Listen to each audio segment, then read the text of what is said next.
Welcome to the Evangelism Podcast. I'm Daniel King, and I'm excited about telling people about Jesus. Today I have a very special guest with me, Chris Busch. Thank you so much for being on the Evangelism Podcast. You're welcome, Daniel. Thank you for having me. Excited to be here. And so you are leading a media agency called LightQuest Media.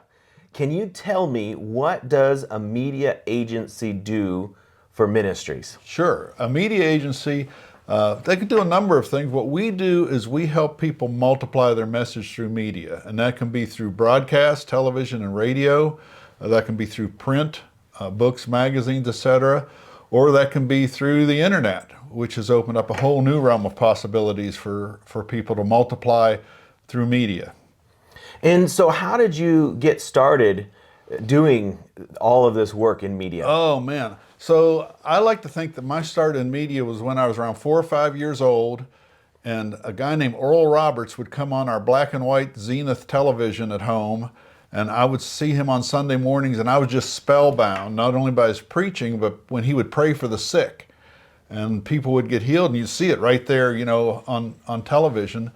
And I had little idea that later I would actually wind up a student at Oral Roberts University. And then after my student years working for Oral Roberts University and being involved in their television production to some extent. So that's kind of how I got my start in media, was largely through Oral Roberts, who was he was one of the people that was on in the 1950s actually, that back in the day when there were 3 TV stations. If you had a television, you had NBC, CBS, and ABC. You had 3 choices of channels to watch.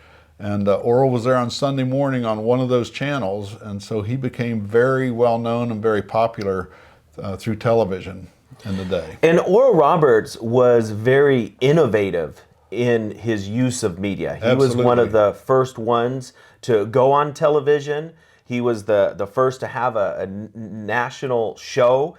And it's amazing how many people used to watch Oral Roberts. Yeah, it used to be in the millions. And so when I was a student there, he started out on Sunday mornings, but then he started doing primetime specials, 4 primetime specials a year in the evenings, which he would syndicate across the country, 1-hour specials, and he would have special guest stars on to kind of attract an audience. But then he would always give a sermon, a 10 to 12 minute sermon that was embedded in the program, and that's how he reached people. After I graduated from ORU, I worked at the Evangelistic Association, Oral Roberts Evangelistic Association, for a while, and it was not uncommon that the Monday after one of those specials would air, we would get over 100,000 pieces of mail. Wow. This was in the 70s. Yeah, that's amazing. Yeah. So it was amazing. Now, the media landscape has changed a lot in the last few years. It's actually a much lower bar for entering media, which is actually wonderful. Like even right here, I've got a little studio set up right here in my home, and to do this 15, 20 years ago would have cost a lot of money. Now you can do it pretty inexpensively, and you can use media to reach people. And then Oral used to have to buy television time to go on television all over the United States. But now someone can film a video on TikTok and instantly get millions of views if it goes viral, and it doesn't cost anything. Oh yeah, the whole landscape has changed. Back when I worked for Oral, a single camera cost over $100,000. Wow. And that was in dollars of those days, so equivalent today would probably be, $300,000 for a camera, a studio quality camera. So today, the costs of production have come down, and then with the internet, and especially now with broadband being as fast as it is, where you can transmit video very, very efficiently over the internet, the bar, as you say, has really been lowered for people to be able to get into media.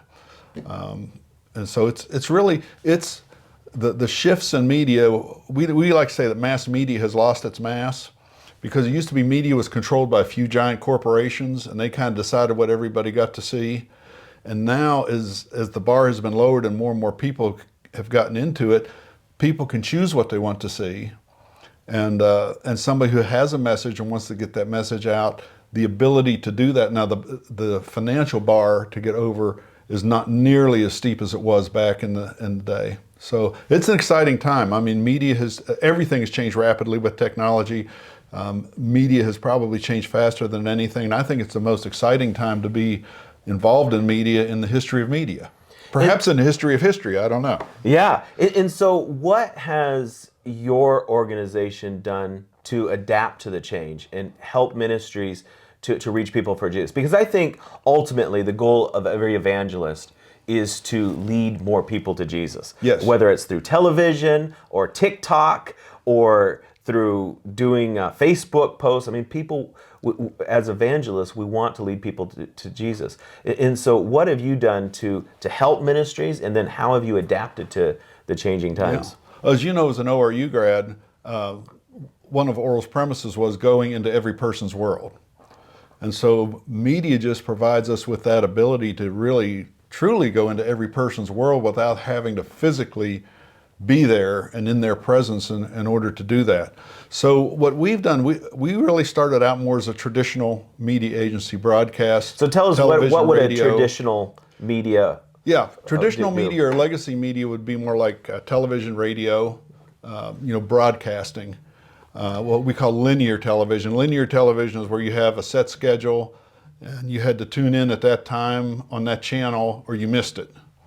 Then DVRs came along and that allowed time-shifted viewing so people could actually record your show. And we find that for a lot of our clients that are on television, as much as 15% of their viewership is DVR, people that are recording it and watching it at their own time. And that's really what's shifted, is the power, as it were, of media has shifted to the viewer as opposed to the broadcaster.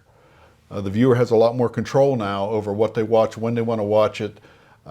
So the legacy media of television and radio, it's still alive, it's still reaching people, but so many other options have come along in the world of media, especially with the internet and the large availability of broadband now.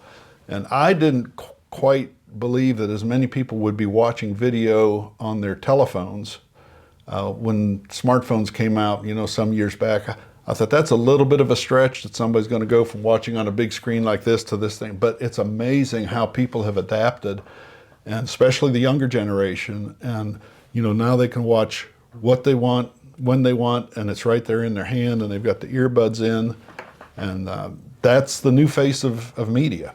And now people call Generation Z digital natives. They were born with a cell phone in their hand almost, right. And it is part of their life. They watch all kinds of content, and it's much shorter, where Oral, I think, did hour-long broadcasts, yeah. And now you bring it down to about 30 seconds, which means you have to really shorten your message, but then you can put out a lot of 30-second content. And reels and things like that, and short content, whether it's YouTube, TikTok, whatever, those have gotten to be super popular.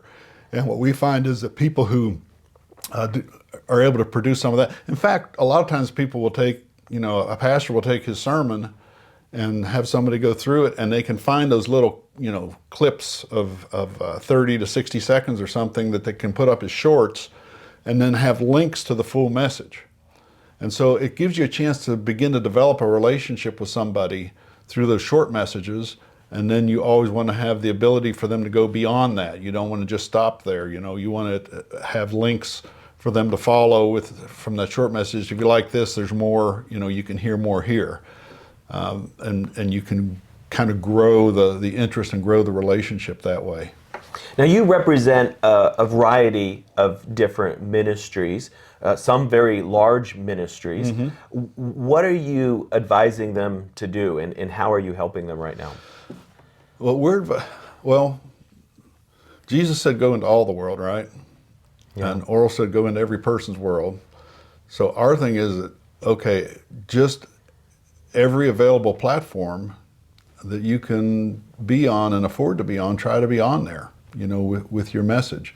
So everything from the big tech platforms, like Facebook, YouTube, and that. We also are cautioning our clients not to depend on those platforms being there tomorrow, that ultimately you want to really have your own website, your own app, and you want to develop a relationship with people where they can get to your content without having to go through an intermediary like Facebook or YouTube. Because the reality is that someday Facebook or YouTube could pull the plug on religious programming. Very simple. Yeah, and I know that some ministries are very curtailed in what they can say on TikTok, for example. There are some of my friends are on there and they'll get thousands of views, but then if they talk about a certain subject, suddenly it drops to 0 views. They can push a button and completely turn you off, and basically controlling the message of what can be said, which is very dangerous from a free speech viewpoint. But as Christians, we have to be wise in how we talk to people, how we communicate, and then we can grab people, hook them, and then bring them over to our website where you said we can have additional content to help them. Bring them to your platform, where you can, and then, where they can sign up for an email list, because you really want to, if you have that person's email, that's so much more valuable in terms of the relationship than just having that connection through a social media platform. Because like you said, it could disappear. The message could get suppressed, you could get blocked. We know all the stories that are coming out now since Elon Musk bought Twitter, and all the stories that are coming out. Or even the FBI was trying to block some of the messages. And so, but the thing is, people are there. It's like the public square in a way, that, Paul went up Mars Hill and there were all these people and he just stood up and began to preach there. Well, that's kind of where are people now? Well, they're Facebook, their Twitter, their TikTok, their YouTube, all these different platforms. I mean, YouTube is the #2 search engine. And people don't realize that because they think Google, Google's #1. Well, what's #2? Well, is it Bing? Is it DuckDuckGo? Is it something? No, it's YouTube. It's the #2 search engine in the world. So there's just massive amounts of people there. So what we recommend to clients is you've got to be where the people are, and you've got to make contact there, and you've got to have it's got to be good content. It's got to be well done. It's got to be well produced. People have become more sophisticated about media, so the quality of the video, the quality of the audio needs to be good. Now, it doesn't need to be perfect, especially if you're shooting something that's kind of live type of thing and you're using a phone or something. People will give you grace for something like that. But if the audio is bad, or if the video is just hard to watch, people are sophisticated. In 1 or 2, 3 seconds, and they're going to be on to something else. So you've got to be sure that you put the message out there with enough quality so that the lack of quality won't drive somebody away. So if someone's listening and they have a small to medium-sized ministry, and they came to you and said, I need some help with my media, what are some of the things that LightQuest would do to help a ministry like that?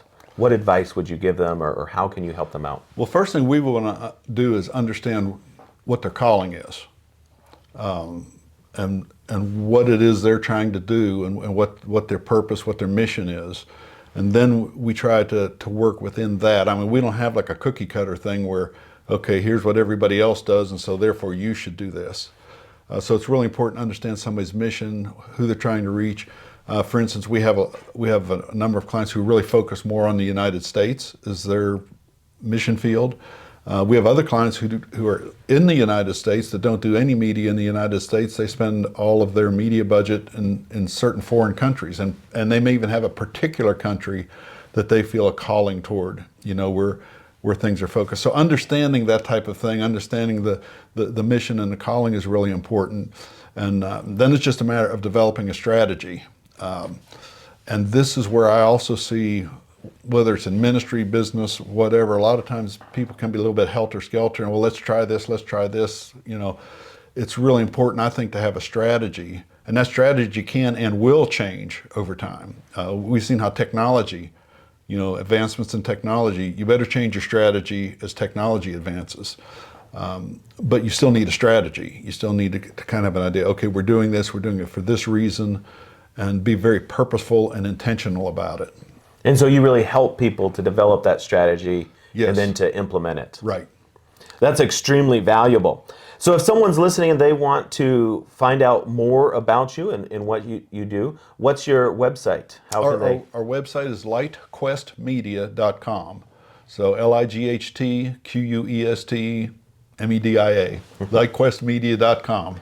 Yeah, so if you're interested in finding out more about media and how to be effective at reaching people, I'd encourage you to reach out to Chris Busch and LightQuest Media, and they'll be able to help you out. And earlier, we were talking a little bit about Katherine Kuhlman. You went to her church when you were young. Yeah, she and was you were my telling pastor me growing up. a story about how you saw some miracles happen through her ministry. Can you tell us about that? Well, I had there were a couple of them. A friend of mine that I grew up with in the ministry, he was born with club feet, and his feet were like just turned almost completely upside down. And my parents were there.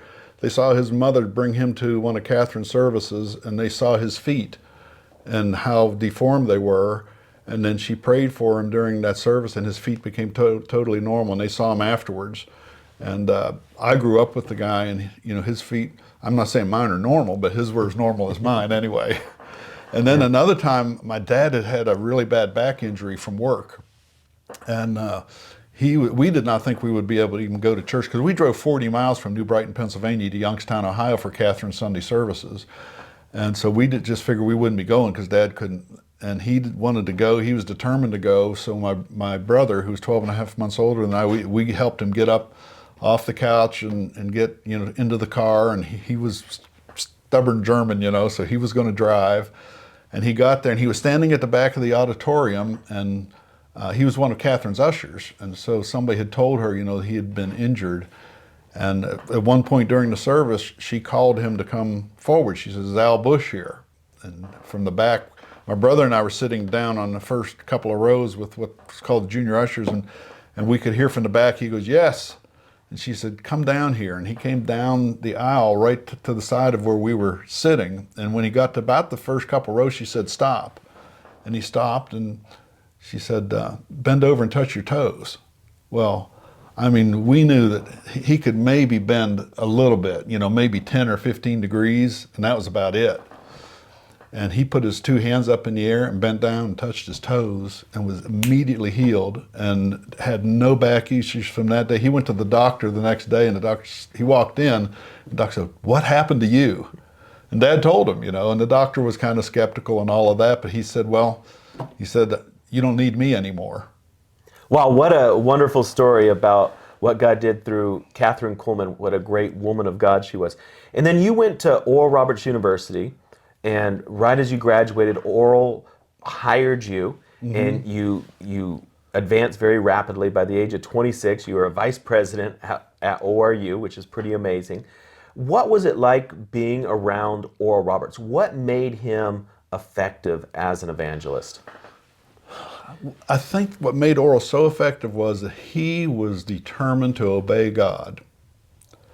And if he believed that God called him to do a certain thing, he was going to do it. And we were all going to help him do it. And that was the thing.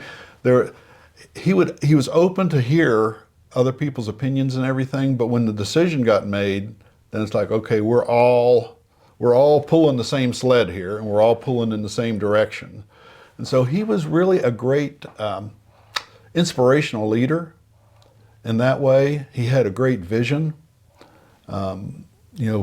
For back when he had the healing ministry in the tents, and then to carry that forward into the university, and for the Holy Spirit and healing and the whole Pentecostal experience, as it were, to be a part of a university. You have to remember, Oral came out of a Pentecostal background that was very anti-education.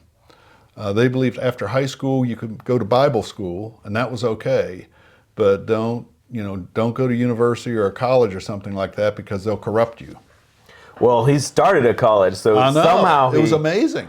He got over that. Thank God he did, because ORU is such a huge blessing to so many people. And he did it, coming out of a background that would say he would be a very unlikely person to do it. And actually had to fight the leaders of his denomination, who really wanted him to make it a Bible school. And he said, "No, God's called me to build a university where the students will go into every man's world." And so, he was an amazing visionary, And like I said, if once he knew that God had told him to do something, that was it, you know, and he was going to do it, and he was going to fight and overcome whatever it took to do that and stand. So we can look back on some of those people like Oral Roberts, like Katherine Kuhlman and others, and look at their examples. And, you know, they weren't perfect people, and we're not perfect. But look at the impact that they had because they were obedient to the calling that God put on their lives. And they just said yes. Right toward the end of Oral Roberts' life, I got to go to his house out in California. And I was very young, and I asked him for his advice for me as a young minister. And he said, Daniel, obey God. There you go. And so now, anytime someone asks me for advice, I just tell them, obey God. Yes. You can't go wrong doing that. No, and I think what a great thing to have as your life's legacy, you know, that he obeyed God. I mean, what else could we, you know, what we're looking for is that when we stand before Jesus, you know, we get that well done, good and faithful servant. And I am just absolutely convinced Katherine Kuhlman, Oral Roberts, people like that walked a walk, you know, through their whole life of being obedient to God, in spite of flaws, in spite of mistakes and everything else, that when they arrived, you know, that's what they were greeted with. Well done, good and faithful servant. Amen. Well, I pray that all of us would hear the same thing. Well done, good and faithful servant. That's our goal. Amen. Well, Mr. Chris, thank you so much for being on the Evangelism Podcast. Awesome. I appreciate it. Great to be with you. God bless you. Daniel King is on a mission to save 1 million souls a year, but he can't do it alone. Would you consider sowing a financial seed today? To give, please visit www.kingministries.com.